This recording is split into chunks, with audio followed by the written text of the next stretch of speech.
A humanitarian crisis in Haiti is reaching new extreme heights, according to a new UNICEF report released today. Nearly 3 million children, the highest number on record, need support there. Haiti has long faced turmoil, but in recent years, violent gangs have taken control of entire regions, isolating neighborhoods, exacerbating hunger and malnutrition in a place where generational poverty is very much alive and a resurgence of cholera is wreaking havoc. But there are people trying to help, those who call Haiti home and those who don't. Our Matt Rivers traveled to Haiti to see exactly what's unfolding there firsthand.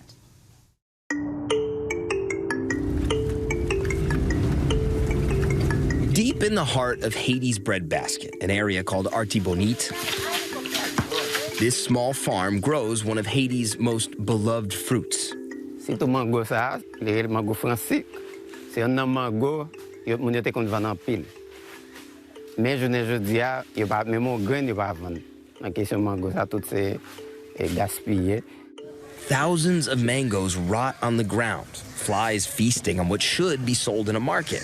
But just getting this produce to a market these days is nearly impossible to do safely. Il y a des moun tout dans période de pour faire production là, ça veut dire que mango a te qu'on aide yo et puis il y a l'autre produit tout c'est pas seulement mango qui gaspillé, il y a des autres produits paysans fait tout qui gaspillé à cause d'insécurité. Et bien paysans je dis yo là il y a des bras balancés. Normally, these farmers harvest the crop and send it to the nearby city of Gonaïves. From there, it's sent all across the country. But an eruption of gang violence has brought with it the threat of murder and kidnapping. Go to the market, risk your life. Bandi prend nous à la veille, nous fait 3 jours dehors. Mais après 3 jours, nous fait dehors, yo prend l'argent que sous nous, nous t'avons acheté commerce pour nous te vendre, yo prend l'argent sous nous. Et puis après ça, ils viennent déposer, nous mettre en côté, nous faire 3 jours. Ils viennent demander famille nous gros l'argent pour libérer nous après. Desimis Modelen is one of hundreds of women known as Madame Sara, workers who buy and sell produce, a key part of distributing food throughout the country. Affaire kidnapping, ça a été une grosse tristesse pour moi. Je prends l'argent pour la game, je prends l'argent pour l'acheter, je viole. Tout ça. M'oblige de concentrer sur ça.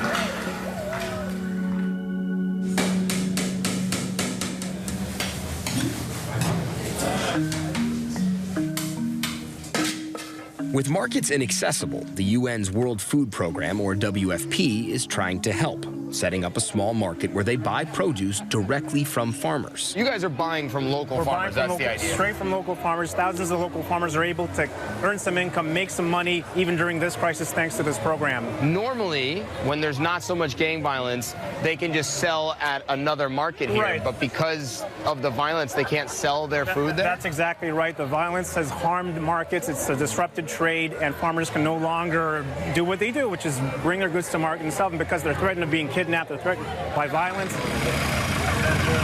So even though this market looks incredibly busy, it's actually not as busy as it used to be? It's not as busy as it used to be. Some of the larger shops here have become shuttered. They're closed entirely because it's too dangerous to operate in this context. A lot of this is imported stuff. We've got rice from the U.S., which happens to be cheaper than the local production. So one of the reasons why Haiti's food insecure is that agriculture's been undermined by cheap imports. Right. And it's the same story in other countries. So what will it take to fix this? Look, we need immediate action to help out these farmers, give them a chance. You need investment in infrastructure. You need investment in education, but also, and most importantly, you need peace. Without security, you can't fix any of these issues. No peace, no food, no peace. That's what this place is about. WFP itself has been hit by the violence. Last year, its storehouse completely overrun by hundreds of people who broke in, stealing food from inside while setting the building on fire. What's happening in Gonaïves is a mere part of the utter chaos that has enveloped Haiti and specifically its capital of Port-au-Prince. The two cities are 90 miles apart, the same as New York to Philly, but were forced to fly in a UN chopper. From above, you can see the highway that connects those two cities is empty. Under gang control, it's become a highway of death. If you drive it, you could be killed. It's a major reason why Haitian-grown food can't reach the rest of the country. Arriving in Port-au-Prince, the question is, how has this happened and why are things so bad? Haiti's history is long and complicated, but focus on the last 2 years. The country's president, Jovenel Moïse, was assassinated in July 2021. No new elections have been held, meaning right now there's not one elected official in office at any level of government countrywide. Armed groups now fill a power vacuum. The UN says more civilians were killed in Haiti during the first 4 months of the year than in Ukraine. This is an area entirely controlled by armed groups, and because those groups are fighting one another, this is one of the most dangerous areas in all of Haiti. In fact, the only reason we can get in is because one of these gangs has given us permission to enter, but they've told us we're not allowed to film as we enter the neighborhood because they don't want to show their enemies, as they call it, what they're doing. A few seconds later, we're told it's not safe to film. Yeah, we have to put down the... Okay, there, no, let's stop filming. Let's stop filming. Once inside, we go to a school with the WFP and their partner, local NGO, Hands Together. They go to deliver lunch. The school, an oasis of sorts, in a desert of brutality. Bonjour. Bonjour.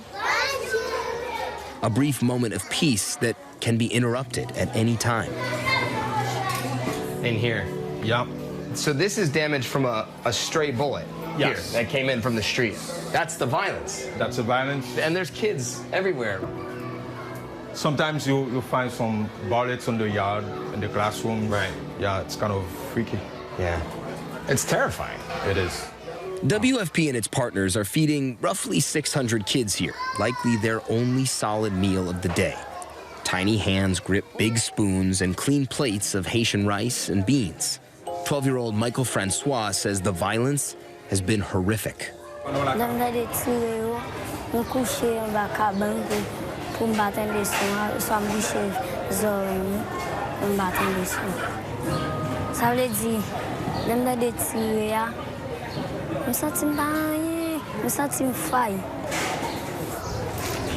He walks us over to his house right nearby the school.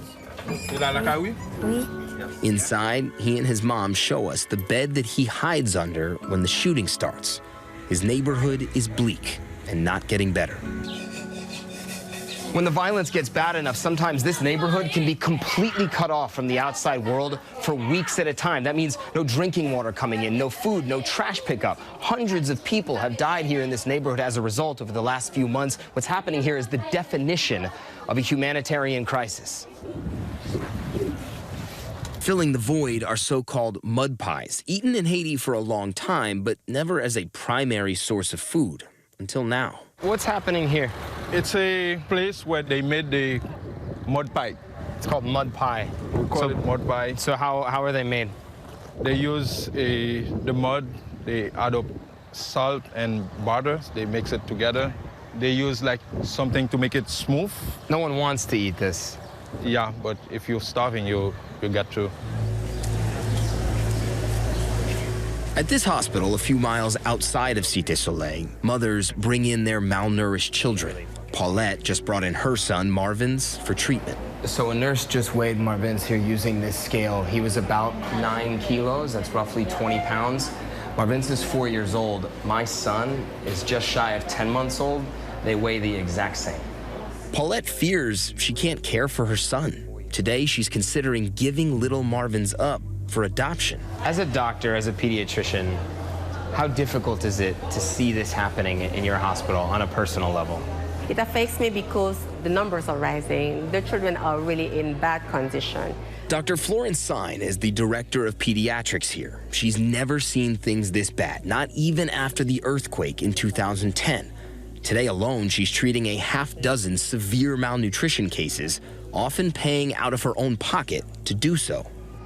I would imagine when you became a doctor, that wasn't necessarily what you imagined. This is what I keep saying. But once you are in it, you can just look at them this way, knowing the situation, and let them die like this. I can't let them die. Amidst the hunger and the violence, hundreds of thousands of Haitians have fled abroad, often to the U.S.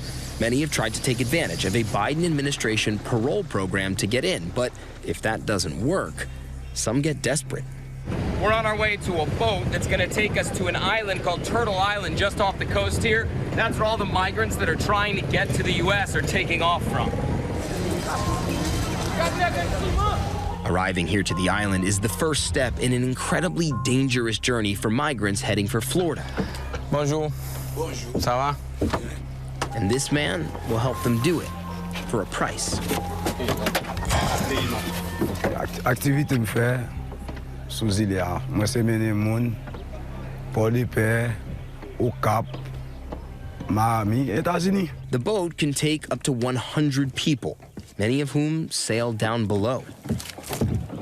So here below deck, it is incredibly hot. It is very uncomfortable. And if I move to the back here, I can show you just how cramped this space is. The captain tells us that at any given time, while the ship is in motion, there's up to 50 people sharing this space, sitting more or less like this. And remember, this journey can last 5 days or more. For many, it's their first time on a boat, and days spent on the open water can take its toll. When people break down mentally, the smuggler tells us what he does. Les moun ou parti à moun nan, ide na fond, il gen folie ou marche avec so derrière, ou vinn mettre là, ou mettre à pied dans ma, ou prend un code. With this? Yeah, ou prend code ou marée, ou prend de l'eau, ou vide sous lit, ou tempérer pour demander qui ça t'a passé, comment il senti. Si de vomi la vomi ou ka tempérer ou faut mettre couche à terre quand c'est pour forme corail. Comme ça, si maladie, même 3-4 moun ou pour marrer, ou prendre de l'eau dans la mer, ou vide sous yo, puis ou ka comprendre forme corps parce que les moun nan lè en lè. No one would choose to take this kind of journey, but many here see it as their only option. On the island, Jeanette is a would-be migrant, waiting for the smuggler's boat to leave so she can try to go to the U.S. She says she's out of money, staying in this hut with no power or running water. Pour mal travail, pour me travailler, pour me sabler comme moi, pour m'occuper petit moi maman et en même temps famille. Jeanette is traveling with her friend Keisha, who says for her this journey is about the future. Et pour me chercher la vie meilleure, pour me aider famille. Moi j'ai un petit monde qui a 6 ans. Bon, on connaît la vie en so chance lié et puis gon monde qui te relève. Moi tant mieux et me t'ai décidé de participer.